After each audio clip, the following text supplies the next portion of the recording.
Bonjour à tous, j'espère que vous allez bien. Vous êtes de retour pour un nouvel épisode de Maléa Podcast.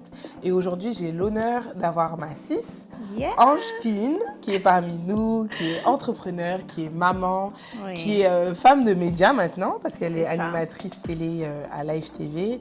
Avec Et toi. donc aujourd'hui, elle va nous partager son expérience. Bienvenue Ange. Merci de me recevoir. Donc, Comment voilà. tu vas? Je vais très bien. Et toi, comment Ça vas-tu, va. René? Ça va, merci. Je suis contente que tu sois là aujourd'hui. Merci à toi de m'avoir invitée. Moi, je te connais un peu, Oui, mais je pense que je vais découvrir encore plus de choses sur toi. On a toujours des choses à découvrir sur les gens. Donc, Maléa Podcast, c'est un podcast que j'ai voulu créer pour qu'on ait un espace assez intimiste. Félicitations. Merci. Justement pour se libérer du poids de la vie, du poids de la société, vraiment pouvoir s'exprimer sans que tu te sentes jugée. Et voilà, donc je vais te poser quelques questions. Mais j'ai l'habitude de commencer en demandant à l'invité de se définir en 3 mots. Donc ces 3 mots peuvent être des émotions, des adjectifs, un ressenti, en tout cas qui te qualifie actuellement, dans la vie que tu mènes actuellement et dans la vie que tu souhaites mener, pourquoi pas plus tard. Ok, il y en a pas mal qui me viennent comme ça à l'esprit, mais si je devais choisir, je dirais liberté. Liberté, parce que vraiment, aujourd'hui, c'est la dynamique dans laquelle je suis. Et puis, c'est vraiment ce à quoi j'ai aspiré depuis très longtemps. Et que pour moi, je pense maintenant, en fait, en jouir. Ensuite, je dirais force. Je me trouve très forte aujourd'hui, beaucoup plus que je ne l'étais un peu plus jeune, peut-être aussi dû à ma maturité, parce que j'ai 36 ans, pour ceux qui ne le savent pas. Et puis, je dirais aussi la confiance en soi. Je pense que c'est un long travail, c'est un travail de toute une vie. Et aujourd'hui, je suis vraiment très, très contente de ressentir cela, de me sentir confiante et d'avoir cette assurance que j'ai aujourd'hui, qui peut déplaire à certaines personnes, mais qui pour moi reste un petit peu l'essence de ma personnalité. Ouais. Voilà.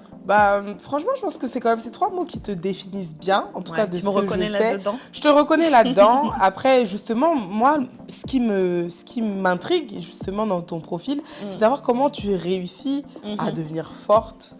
Et quand on parle de force, on parle aussi souvent de résilience. Et comment tu arrives à avoir autant d'assurance, en fait. Et je pense que le fait que tu sois libre, donc ce mot liberté que tu aimes tant, le fait que tu sois libre te permet aussi de pouvoir avoir beaucoup d'assurance. Voilà, donc on va un peu rentrer, commencer par connaître la petite Ange. Oui. Donc Ange, je pense que c'est pas celle qu'on connaît aujourd'hui.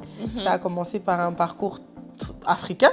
C'est vrai. Donc je veux que tu expliques un peu, c'était quoi les débuts de ta vie? Les débuts de ma vie, déjà ça commence par une mère qui porte la vie et qui m'a portée. Je pensais avoir eu la chance d'avoir une maman qui m'a mis au monde très très jeune, parce que je suis née, elle avait à peine 12-13 ans. Voilà, donc une maman très très jeune. Je dis cela parce que paix à son âme, aujourd'hui, elle ne fait plus partie de ce monde, elle est au paradis. Donc elle m'a eu très jeune. J'ai donc grandi avec une maman qui, pour moi, j'ai toujours considérée comme une copine, parce que vraiment, niveau physique, en grandissant, on était quasiment identiques. Donc j'ai grandi dans une famille un petit peu complexe, dans le sens où, très jeune, elle n'a pas pu s'occuper de moi. Donc j'ai tout de suite été confiée à ma grand-mère, qui elle aussi, elle avait un enfant d'à peu près du même âge que moi. Donc ta tante était ta sœur. Ma tante était ma sœur, exactement. Et en fait, ma mamie étant plutôt une femme de culture, parce qu'elle travaillait dans les plantations. Je me suis donc retrouvée très jeune, et ce qui peut étonner pas mal de monde, à vivre au village. Mais c'était vraiment où? À Zanfouénou, ici en Côte d'Ivoire. À D'accord. Zanfouénou, dans un petit village qui n'est pas très loin de Hara. Voilà, donc la Ange que vous connaissez, c'est une Ange à l'époque qui, en tout cas, allait au champ. Et le midi, qui revenait, du moins allait au champ le midi, déjeuner, et revenait à l'école avec ses amis sur les heures d'école, quoi. Donc j'ai grandi comme ça à Zanfouénou jusqu'à mes 9 ans à peu près. Et puis est là arrivé le moment où il fallait que je parte avec une de mes tantes en France. Voilà, donc je suis arrivée en France entre 10-11 ans à peu près. Et puis voilà, j'ai vécu une enfance presque normale, même si effectivement j'ai été très vite écartée de ma maman, parce que déjà toute petite je vivais avec ma grand-mère, ensuite là je me retrouvais à vivre avec ma tante. Et ta maman était où à ce moment-là du coup? Ma maman, très jeune. Donc très jeune, elle aussi, elle aspirait à sa liberté, elle aspirait à poursuivre sa vie, elle aspirait à avoir une carrière. Donc ma maman travaillait par exemple à Abidjan, donc à la capitale, pendant que moi je fréquentais et je vivais avec ma mamie au village, à Zanfouénon. Voilà. Donc quand je suis montée sur Abidjan, en fait le choix a été très vite fait de m'emmener en France parce que j'étais une petite wallé. Okay. Elle en était persuadée que je n'aurais pas d'avenir ici en Côte d'Ivoire. Déjà parce que toute petite on m'emmenait beaucoup dans les concours de Miss. Vous voyez, ici, en fait, à chaque fois qu'il y a un petit anniversaire, quand il y a un petit anniversaire, quand il y a un petit baptême, etc., et c'est toujours une activité que les parents proposent de faire des petits concours de Miss. Et c'est comme ça, en fait, que j'ai commencé à être traitée comme la plus jolie fille du quartier, la plus jolie fille des enfants de telle école, etc. Donc, je pense que ça vient aussi un petit peu de là. Le fait que je me sens belle, que je me sois toujours sentie belle, parce qu'on me l'a toujours dit depuis que je suis petite. Donc facteur confiance en soi, ça a beaucoup voilà, je pense que vraiment ça vient des parents, ça vient des copains qui ont le même âge que moi. Et voilà, donc le fait de gagner tous ces concours aussi, à un moment donné, tu te dis, c'est quand même incroyable. Voilà. À chaque fois que je participe à un concours, je le gagne. Mais vraiment, je les ai quasiment tous gagnés. J'en ai fait peut-être plus d'une dizaine et je n'en ai jamais perdu. Et en fait, si tu veux, en étant enfant, en ayant toutes ces petites victoires du quotidien, tu comprends que tu as peut-être quelque chose de plus que d'autres physiquement. Voilà. Ok. Et donc, la transition vers Abidjan, elle a été facile pour toi? Du village à Abidjan? Oui, plutôt parce que moi j'avais quand même un village qui était très développé. C'est pas les villages dans les cases, etc. Voilà, ma famille était plutôt bien financièrement, donc on avait vraiment une belle maison. C'était même l'une des plus grandes maisons du village. On avait la télé, on avait l'eau. Donc tu n'étais pas déconnectée, tu n'allais pas puiser l'eau au puits ou des toilettes dans les trous. Non, j'avais vraiment le confort, on va dire, de la ville, mais au village. Mais ceci dit, en fait, justement, comme je sentais quand j'étais au village que j'étais une privilégiée dans le village, je n'aimais pas trop que ma maman m'achète des sacs à dos de la capitale. Vous savez, moi, à l'époque, c'était les chaussures Marima avec les petites paillettes et tout. Voilà, j'aimais pas trop faire la différence parce que déjà, du fait que quand j'étais petite, j'étais vraiment très claire. Les gens pensaient que j'étais un peu albinos. Voilà, d'arriver dans une école où tu vois les enfants qui sont démunis parce qu'il n'y avait pas d'école privée dans mon village. On était tous dans la même école. Donc, j'aimais pas du tout montrer que j'étais une privilégiée. J'avais des sacs à dos avec les sacs de riz, par exemple. Et je voulais exactement ressembler à mes amis d'école. Parce que c'est vrai que quand on grandit, on essaie de se dissocier. Mais quand on est petit, on veut juste ressembler à tout le monde. On n'a pas envie. Parce que justement, quand tu es différent, là, on te pointe du doigt. Exactement. Ok. Donc, Donc, d'Abidjan, quand tu arrives sur Abidjan, tu vis avec ta maman à ce moment-là? Quand j'arrive sur Abidjan, effectivement, je vis avec ma maman pendant à peine 2 mois. Ensuite, il fallait qu'elle aille travailler. En fait, ma mère a toujours été une femme très, très active. Et vous connaissez un petit peu dans la culture africaine, on n'a pas vraiment de mal à confier son enfant aux voisins, aux tantes, aux oncles, etc.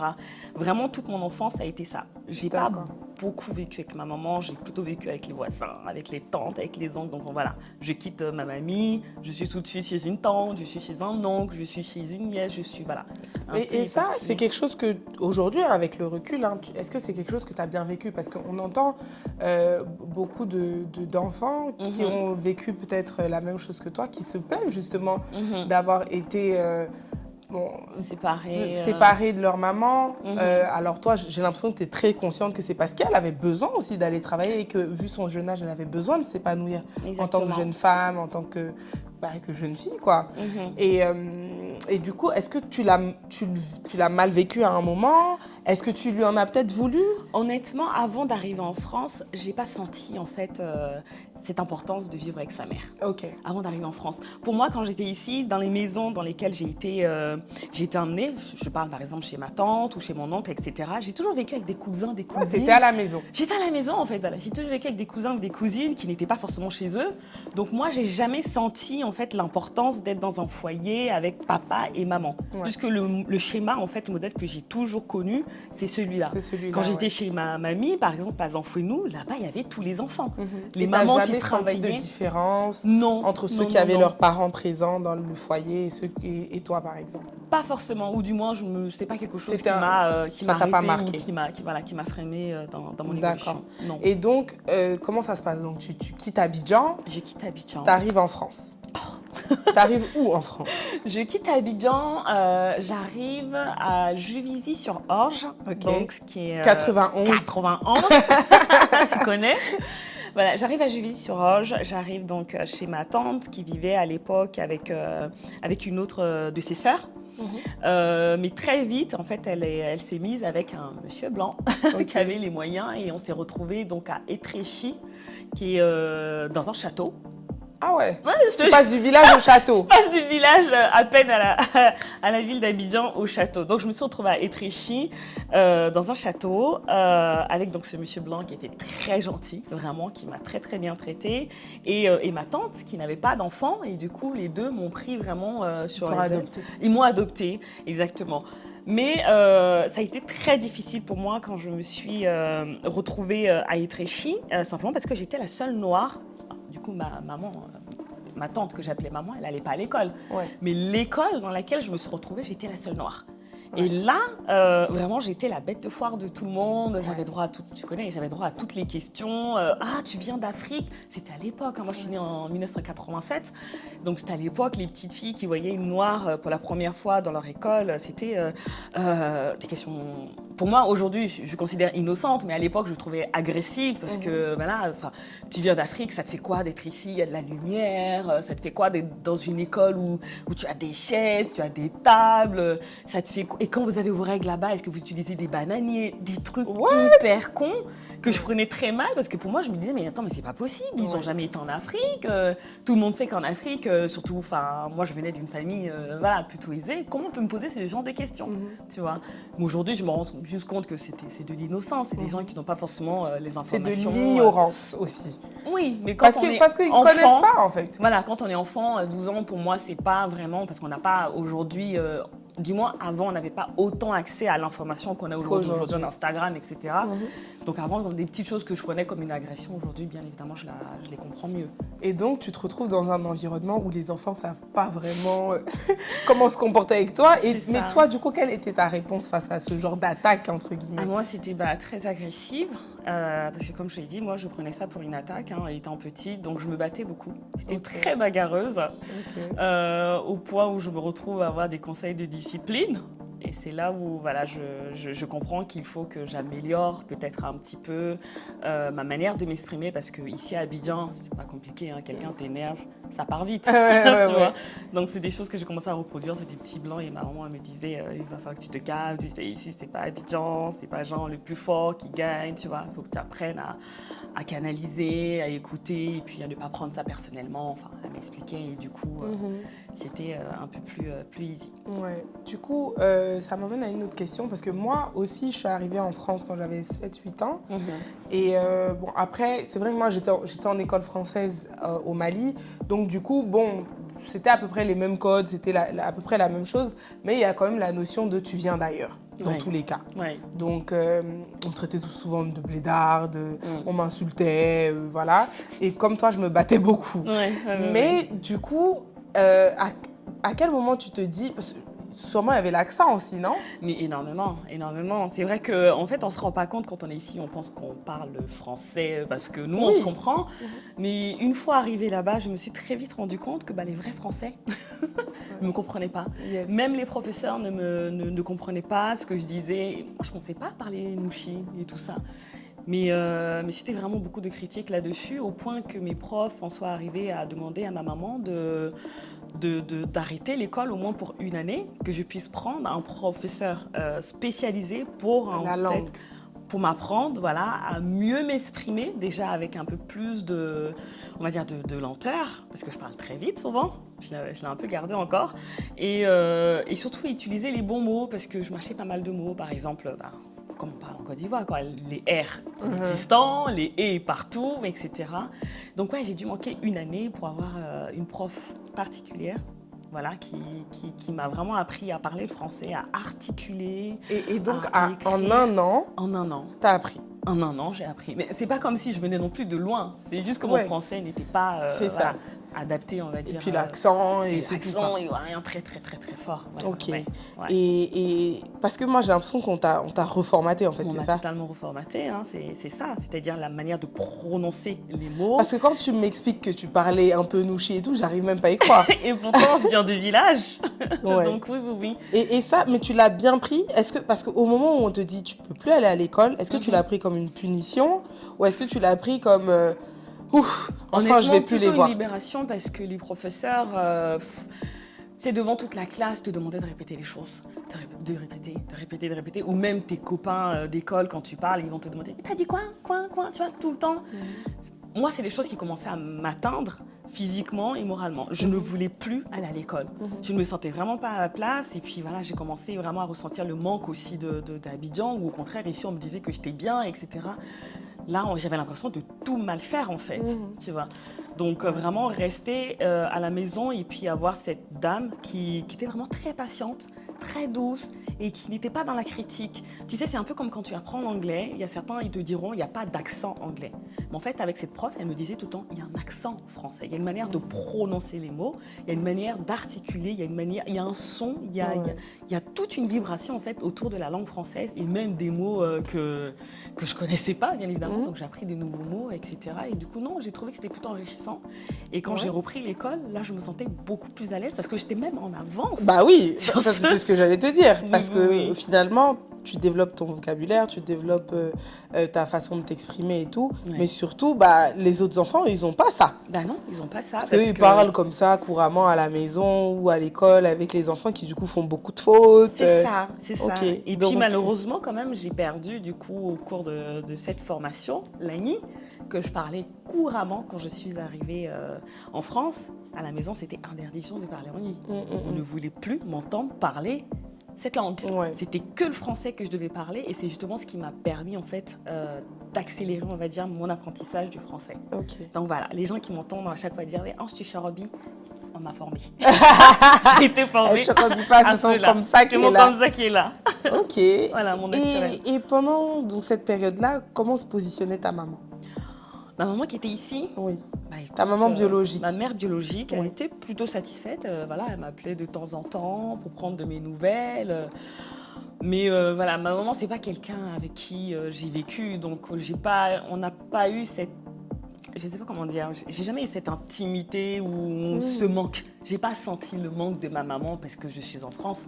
Puisque quand j'étais à Abidjan, je ne vivais pas avec ma maman. Je savais que j'avais une mère comme tout le monde, mais j'ai jamais eu de proximité ou d'intimité que tout le monde a avec...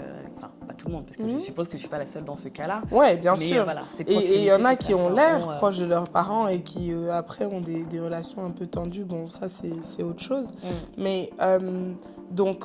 À ce moment-là, vous vous appelez de temps en temps, mais elle décède à quel moment?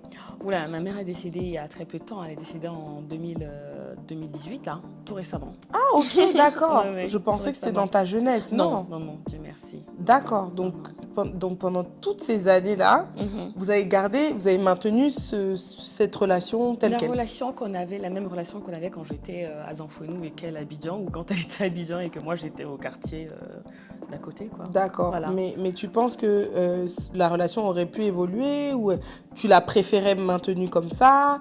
J'ai pas senti de différence, c'est ce que je te dis. J'ai pas senti de différence, donc j'avais pas forcément d'attente d'une autre relation. En tout cas, au début, avant que j'ai des copines qui me montrent ce que c'est que. Oui, justement. Oui, parce donc, que même avant toi... ça, je connaissais pas en fait, donc je peux pas ressentir du manque de quelque chose que je ne connais pas. Non, je suis d'accord, mais à partir du moment où tu réalises qu'en fait, dans le monde qui est à côté du tien, il y a un équilibre familial qui est différent du tien. Il y a des mamans qui sont impliquées différemment dans la vie de leurs enfants. Bien sûr. Comment est-ce que tu le ressens? En fait, si tu veux, pour moi, je me suis dit que c'est le modèle de famille que j'ai. Toutes les familles sont différentes. Moi, ma famille à moi, elle est comme ça. Je l'ai acceptée. Je me suis plutôt dit, plus tard, quand j'aurai un enfant, voilà comment je veux être. Je veux avoir cette proximité-là, je vais me comporter de telle manière, etc. avec mes enfants. Je ne me suis pas dit pour moi-même, ça aurait été bien. Non, je n'étais pas quelqu'un de malheureuse. Voilà, ma tante était adorable, mon beau-père, si je peux l'appeler comme ça, aussi. J'ai eu des cousins, des cousines. Je n'ai pas manqué d'amour. Voilà, j'ai pas manqué d'amour. J'ai peut-être pas eu l'amour maternel que certains espèrent. Mais je pense que déjà, émotionnellement, avant même que tu t'endurcisses et que tu deviennes forte, je pense que tu as déjà en fait cette force intérieure depuis toujours, parce que c'est pas tout le monde qui aurait pu supporter ça. Et comme je l'ai dit, moi je suis quelqu'un moi je suis très à l'aise avec le fait de dire que je suis très émotive et je suis émotionnellement, je crois que j'ai vraiment besoin de coaching. Et je sais pas comment je l'aurais vécu moi. En fait, moi, honnêtement, je pense que ça a été une force. Je me souviens un jour, ma mère m'a dit, tu sais, ma fille, je t'ai mise au monde. Maintenant, la vie t'appartient. À toi de la vivre. Parce qu'il faut que tu sois prête à ce qu'un jour, je puisse partir. Ma mère, c'était vraiment pour elle, quand elle me déposait, enfin, quand je vivais chez mes tantes, il faut que Ange sache faire à manger, il faut que Ange sache se débrouiller. Moi, depuis que j'ai 6 ans, on va dire, je suis autonome.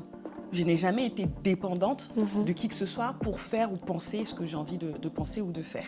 D'accord ? Donc, pour moi, ça a été aussi une force de ne pas être agrippée, dans les jugements de ma maman en quelque sorte. Le fait d'être passée de famille en famille, aujourd'hui, il y a plein de gens qui trouvent que c'est un défaut pour moi parce que je ne suis pas quelqu'un qui est dépendante émotionnellement des gens.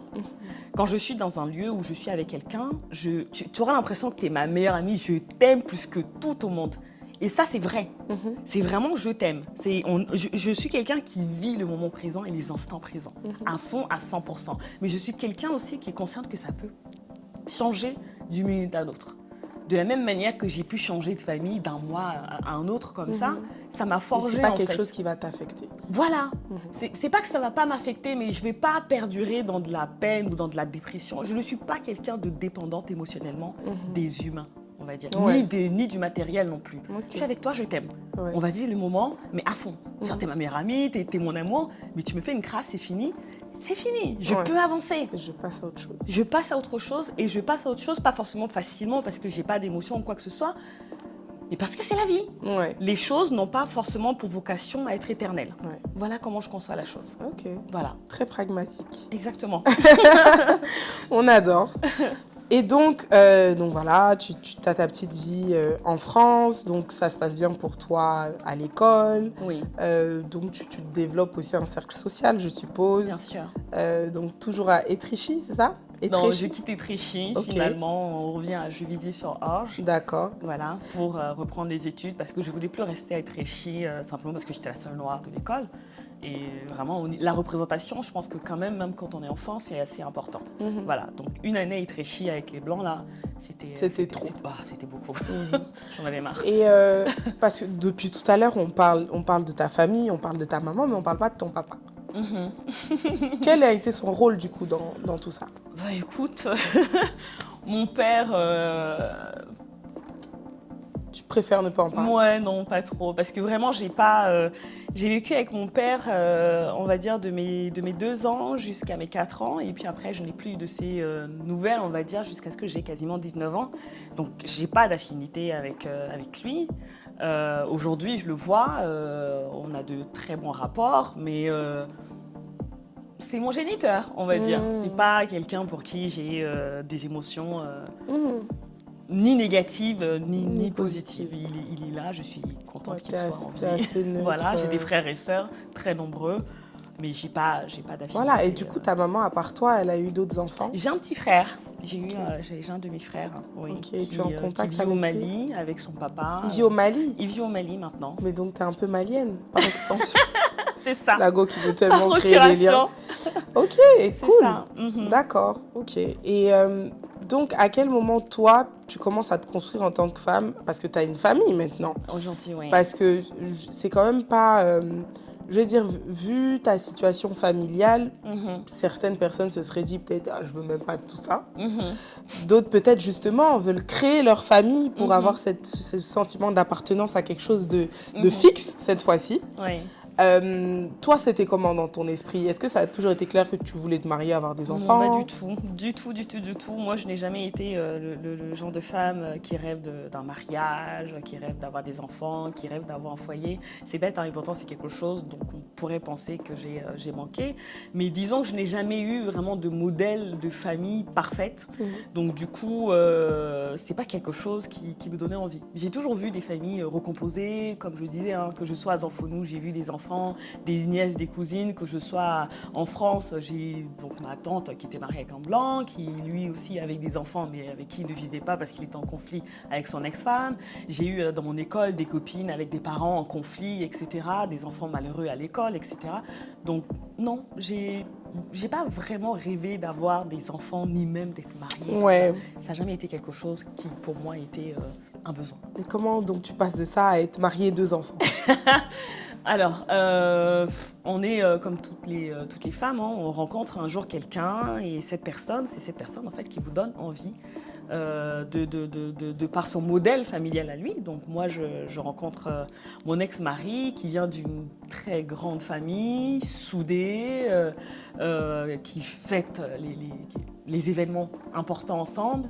Ça va Noël, etc. Donc, c'est mes premières fois où vraiment, voilà, je suis dans un cadre où je suis avec un papa, une maman qui sont ensemble depuis 40 ans, un mari qui a son petit frère, des cousins, les neveux, les petites amies qui se retrouvent tous sous le même toit et qui célèbrent en fait. Et donc, quand tu vois ça, tu te dis, bah, ça existe. C'est pas quelque chose que j'avais l'habitude de voir. Ça existe. Et quand cette personne, tu sais qu'elle a du moins en fait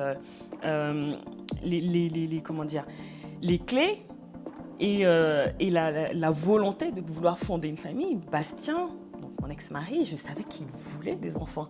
Pour lui, ça a toujours été son rêve d'avoir des enfants. Donc parce que je l'aimais et pour lui, j'ai fait des enfants.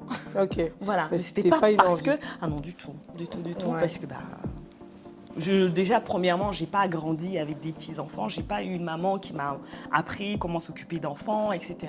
J'ai pas non plus grandi avec des petits-enfants pour me dire... Je savais pas comment... Voilà, j'ai pas eu ce modèle-là. Je vais faire quoi avec des petits êtres comme ça qui dépendent totalement de moi. Donc non, ça n'a jamais été quelque chose qui faisait rêver en tout cas. Donc tu te maries en quelle année? Je me marie en 2016, mais je rencontre mon ex-mari à 21 ans. Donc j'ai fait 9 ans avec lui quand même. Et c'est après 5 ans de relation qu'on décide de fonder notre famille. Ok. Voilà. Donc il a quand même dû ramer un peu pour... Non, au début, il fallait que je termine mes études et il m'a bien évidemment motivée à aller jusqu'au bout, jusqu'au plus haut palier de mes études. Quand j'ai terminé, puis voilà, moi j'ai rempli mon, mon rôle. Voilà, maintenant tu as une situation, tu as un boulot, on est propriétaire d'une maison. J'ai 32 ans, tu as 20... Voilà, il faut qu'on fasse on fasse un bébé. J'étais tétanisée, hein, bien évidemment. Et puis, voilà, on a eu Evan, mon premier fils. Et ensuite, Lana est arrivée très, très vite, juste derrière. D'accord. Voilà. Et donc, comment tu décrirais ta relation avec tes enfants? Aujourd'hui, j'aime mes enfants, bien sûr. C'est... le fait de les avoir eus, je me suis rendu compte que ça symbolise une famille, ça symbolise une continuité de moi, ça symbolise des êtres qui vont un jour, eux aussi, raconter leur histoire, raconter mon histoire. En fait, ça laisse quand même une empreinte sur la terre. Mine de rien, c'est ça les enfants. Mes enfants et moi, très proches, bien évidemment. Je suis une maman, tu connais un peu ma situation. Aujourd'hui, je suis divorcée, hein, donc je ne suis plus avec le papa. Et je sais, j'avais fait une promesse à mon ex-mari quand nous étions ensemble. C'était que si un jour on divorçait, que je ne lui prendrais jamais ses enfants. Voilà. Le projet Back to Africa, qui est dans lequel je m'inscris aujourd'hui, puisque je suis revenue sur la terre de mes ancêtres, hein, c'est décidé avec lui. Nous devions le faire tous ensemble. Voilà. Malheureusement, on a divorcé 2 ans avant cela. Et moi, c'est quelque chose qui était déjà dans mon esprit depuis que j'ai quitté la Côte d'Ivoire. Je savais qu'il fallait que je revienne chez moi. Et malheureusement, on divorce. Donc, compte tenu que je lui avais fait une promesse de ne pas lui prendre les enfants, Je lui laisse les enfants. Voilà, je lui laisse les enfants. Et déjà aussi, parce qu'on a demandé l'avis des enfants, pour moi, c'était important. J'ai fait une promesse, mais je lui avais dit que c'était quand même le besoin et la volonté des enfants qui devaient primer. On a demandé aux enfants s'ils voulaient suivre maman à Abidjan, donc un endroit où ils ne connaissent pas, qu'ils n'ont jamais vu. Ouais. Ils n'étaient jamais venus en vacances. Non. Ils n'étaient jamais venus en vacances. Ou rester chez papa, mais surtout dans notre maison, là où ils sont nés, là où ils ont grandi, là où ils ont leurs écoles, là où ils ont leurs habitudes. Le choix était très vite. Ah bah oui, c'est des enfants, bah non, on veut rester avec papa ou maman, on veut rester avec papi, mamie, on veut rester avec nos copains, on veut garder nos chambres. Je ne me voyais pas, moi, en tant que mère, en tout cas, leur priver de cela, les arracher à quelque chose qu'ils connaissent et qu'ils aiment et qui les épanouit. Aujourd'hui, on a trouvé notre équilibre, donc on fonctionne de cette manière. Il les a pendant l'année scolaire et puis moi, je les ai pendant les vacances. C'est vrai que dans la normalité, on va dire, dans les codes règles de la sociétales, voilà, normalement, c'est la maman qui prend, mais ça arrive que ce soit le papa qui prend les enfants. Et puis voilà, on a trouvé notre équilibre et ça fonctionne très bien, quoi. Et du coup, les enfants, ça va, ils le vivent bien, le fait que... Parce que comme je l'ai dit, c'est pas souvent que c'est le papa qui est à la garde et que la maman vient que pour les vacances. Les enfants, ils le prennent bien, ils le vivent bien? Ils vivent très très bien. Aujourd'hui, on a trouvé notre rythme. Donc voilà, ils savent que quand il y a école, ils sont chez papa. Quand c'est le week-end, ils sont chez papo et maman. Donc papo et maman, c'est du côté de papa. Et papi, mamie, c'est de mon côté. Okay. Voilà. Et puis quand c'est les vacances, dès que c'est les vacances, ils sont soit à Abidjan ou soit c'est moi qui vais à Paris. Donc c'est pour ça que souvent je suis absente de certaines émissions.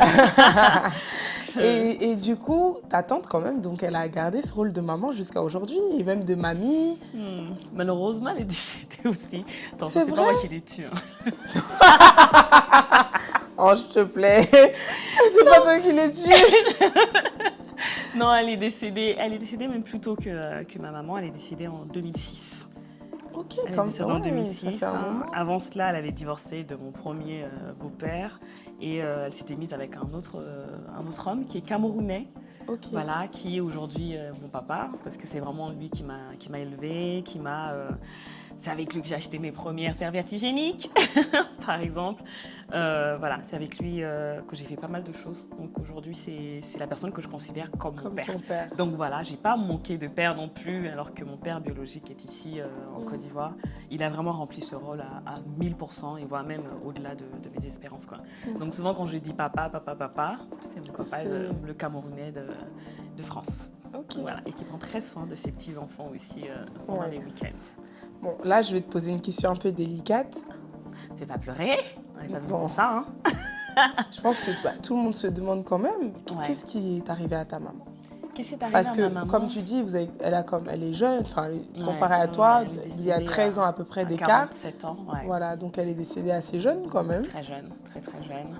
Alors malheureusement, ma mère, elle souffrait d'une maladie qu'a pas mal de femmes africaines, ou du moins celles qui vivent sous le soleil, c'est les fibromes. Donc elle avait énormément de fibromes, depuis toujours d'ailleurs. Moi-même, j'ai plein de fibromes aussi, j'en ai 7, mais heureusement pour moi, mes fibromes sont plutôt bien implantés, donc ça n'a pas empêché en fait que je puisse avoir des enfants, et ça n'empêche pas aujourd'hui non plus. Mais malheureusement, ma maman, elle, juste après mon petit frère, il y a certains fibromes qui ont poussé, voilà, et qui ont entouré carrément son utérus et qui ont, disons, rempli tout son ventre. Et elle a refusé de se faire enlever les ovaires parce qu'en fait, arrivé à un certain stade, tu enlèves simplement tes ovaires, tu ne peux plus faire d'enfants. Elle se sentait encore jeune et en capacité de faire potentiellement d'autres enfants. Et donc, du coup, elle n'a pas suivi les conseils des médecins. Et puis, malheureusement, elle est décédée d'une hémorragie suite à des règles, en fait. Elle a eu ses règles, elle a vraiment beaucoup saigné. Et puis, elle est tombée dans les vapes. Et puis, elle s'est totalement vidée de son sang. Ça s'est fait en France? Non, ça s'est fait ici, à Abidjan. Là, on parle de ma mère biologique, ou on parle de... Oui, non, de ta maman biologique. Ouais, ma mère biologique est décédée ainsi. Et puis ma mère adoptive, on va dire, ma tante, elle est décédée également ici, en Côte d'Ivoire, dans des circonstances un peu bizarres. Disons que là, la version du médecin est potentiellement un empoisonnement, voilà,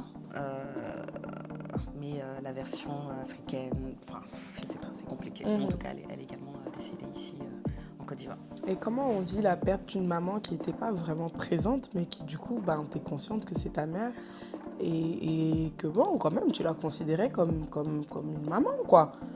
Alors, on parle de biologique. Ma mère biologique, ta mère biologique, j'ai toujours considéré comme ma maman. Ouais. C'est juste qu'on n'avait pas la même relation que d'autres C'est ça. avec leur maman. Et donc la douleur était identique. La douleur était identique parce que c'est quand même, quand on a une maman jeune comme ça, on espère pouvoir grandir avec elle. On espère qu'elle va rencontrer nos petits-enfants. Parce que ma mère n'a jamais vu mes enfants. Ils étaient petits quand elle est décédée. Lana avait 2 ans, par exemple. Evan n'avait que 4 ans. Donc, pour ma mère, ils étaient trop jeunes. À chaque fois que je voulais venir avec les enfants, c'était non, attends un petit peu qu'ils soient un peu plus grands, parce que là, ils sont tout petits.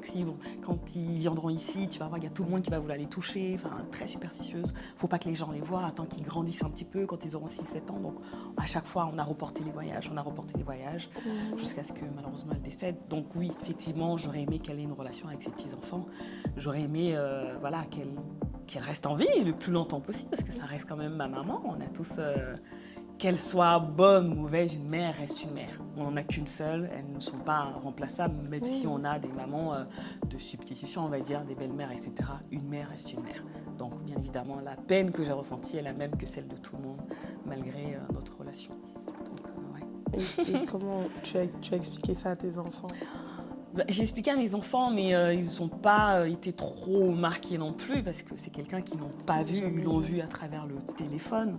Donc leur dire que mamie est au paradis, ils comprennent tout de suite. Et puis voilà, le deuil n'a pas été très compliqué pour eux, surtout que ils ont papo mamo, ils ont tout l'amour. Mais tu as des regrets quand même, ou vraiment pas du tout de ma relation avec ma mère? Ouais. Je sais pas, je trouve même que à ton niveau, parce qu'en grandissant, je veux dire, il y a des trucs que toi, maintenant, tu aurais pu renverser dans la dynamique de votre relation. Parce que c'est vrai qu'elle a fait ses choix quand tu étais enfant, que tu ne pouvais pas contrôler, mais arrivé à un certain âge, tu pouvais un peu changer la donne aussi. Mais ma mère, en fait, et moi, on a toujours une relation normale. C'est juste qu'on n'était pas physiquement ensemble. C'est-à-dire, j'ai eu les conseils que donne une maman à sa fille quand elle vient d'accoucher. Ok, c'était au téléphone, c'était par visio. Je sais pas. Non, pour moi, c'est la relation que je devais avoir avec ma mère. Voilà. Pour la rendre différente, il aurait fallu que je quitte ma famille là-bas, que je vienne m'installer ici. Ou qu'elle quitte également sa famille, mon frère éventuellement, ou son mari, qu'elle vienne s'installer en Côte d'Ivoire.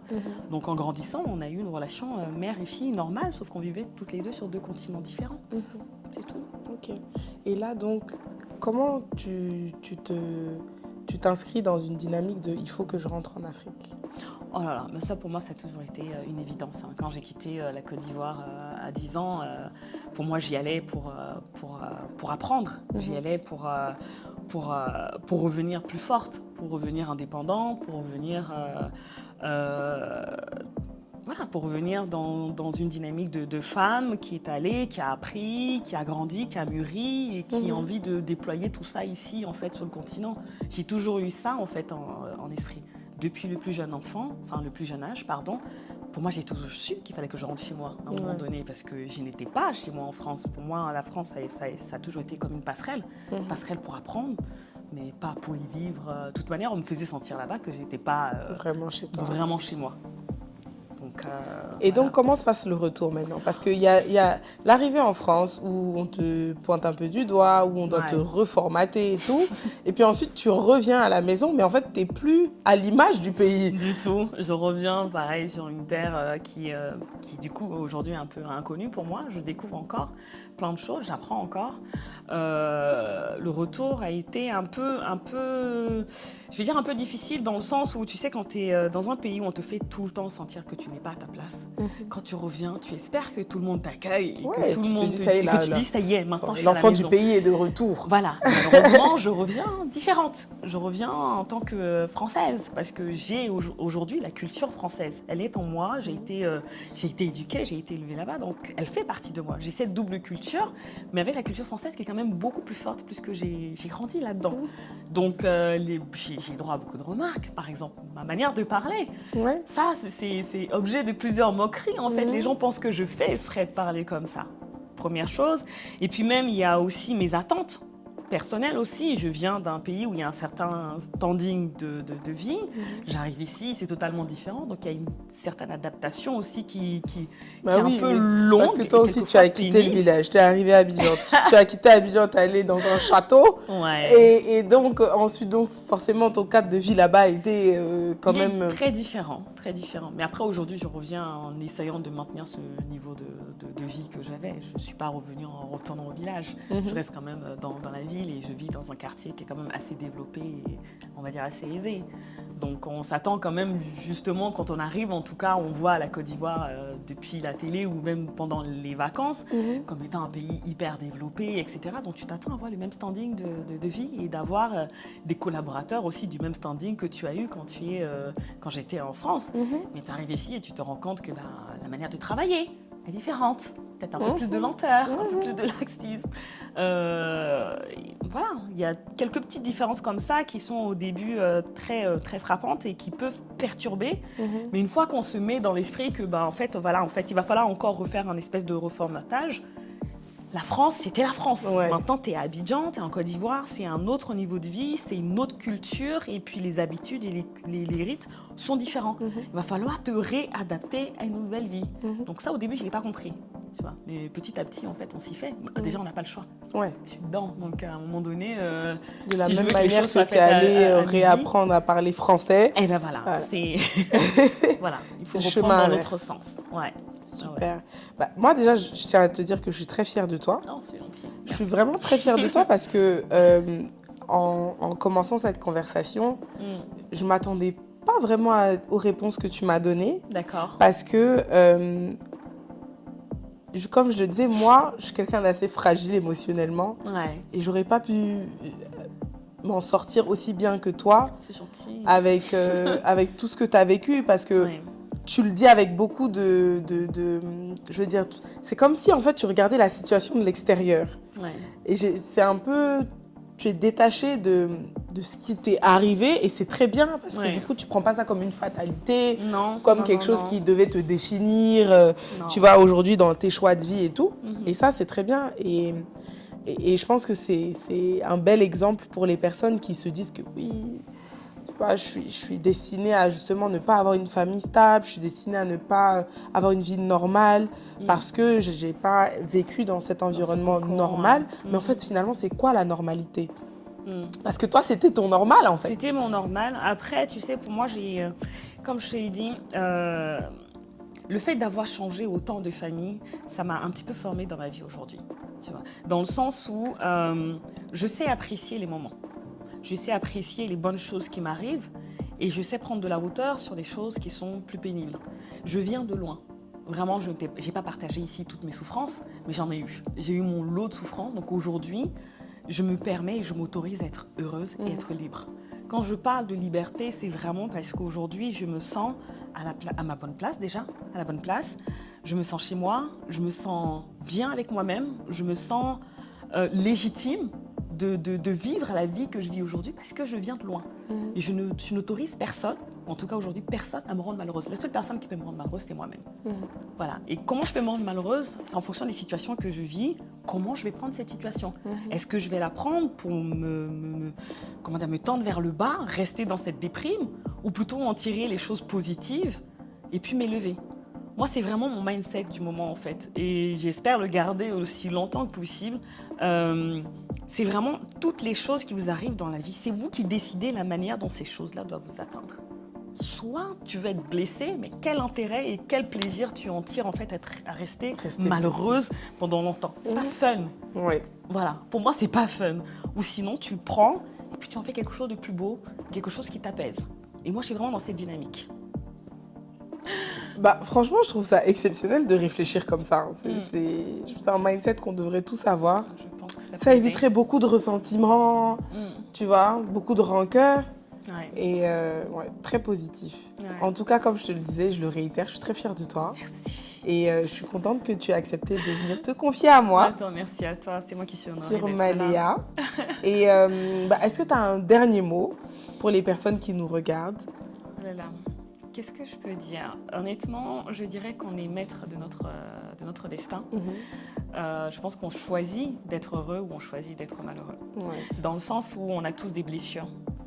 On a tous vécu dans notre vie quelque chose qui nous a peiné, qui nous a détruit. Mais aujourd'hui, on a tellement de moyens de se soigner qu'une fois qu'on fait ce choix-là de se soigner, on ne peut qu'aller mieux. Donc, choisissez le bonheur et puis mettez en place tout ce qu'il faut pour l'atteindre. Voilà. Super. Et du coup, où est-ce qu'on peut te retrouver? Quelle est ton actualité? Parce que on raconte nos vies, mais le but aussi, c'est que les personnes qui écoutent ce podcast et regardent ce podcast puissent te suivre et voir ton actualité. D'accord, très bien. Merci déjà de me laisser l'opportunité de le présenter. J'ai une page Instagram qui s'appelle Back to Africa.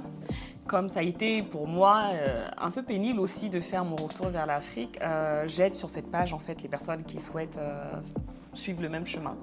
Je vous aide avec des conseils, des tips, etc. Et puis je me suis trouvé en fait une passion ici à Abidjan pour l'immobilier.